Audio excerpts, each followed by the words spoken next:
Prévoir vous est présenté par Retraite Populaire, là pour la vie.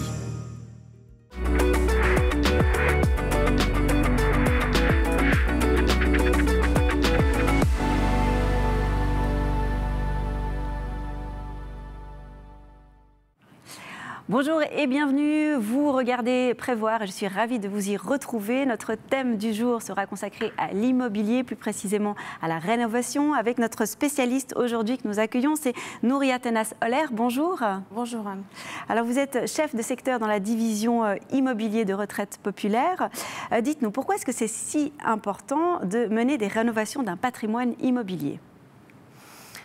Alors, les rénovations immobilières vont nous permettre de maintenir la valeur de nos immeubles dans un marché qui désormais privilégie des bâtiments vertueux. Ces opérations vont tout d'abord éliminer la vétusté. Après, elles vont modifier ou changer les éléments obsolètes. Elles vont nous permettre aussi de mettre à jour toute la sécurité dans un immeuble, améliorer le confort pour l'habitant et finalement diminuer sa consommation énergétique. Alors comment s'y prend-on pour rénover un bâtiment ? Alors tout d'abord, la rénovation a lieu sur l'entier du bâtiment. Après, on va tout d'abord prioriser l'amélioration de cette enveloppe en travaillant sur la façade, les fenêtres et la toiture. À ce moment-là, on va profiter pour redimensionner ces balcons, dans le cas où c'est possible. Et puis, on va travailler sur les éléments techniques afin de les amener sur des énergies renouvelables et aussi assurer la qualité de l'environnement intérieur. Et comment évaluer tout ça? Comment évaluer le succès de cette rénovation? Alors, la rénovation est réussie. On la mesure avec la satisfaction du propriétaire et du locataire.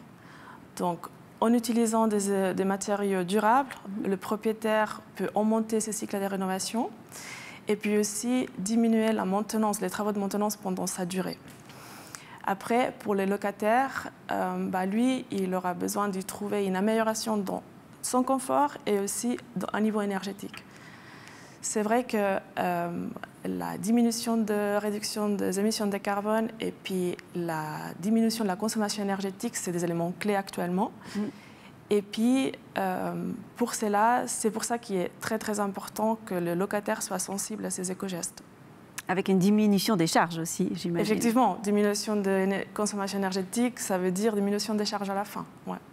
Merci en tous les cas pour toutes ces explications.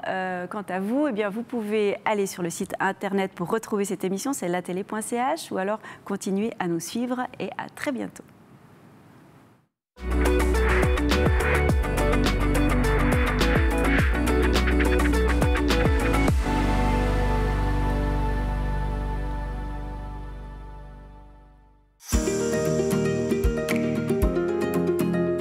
Prévoir vous a été présenté par Retraite Populaire, là pour la vie.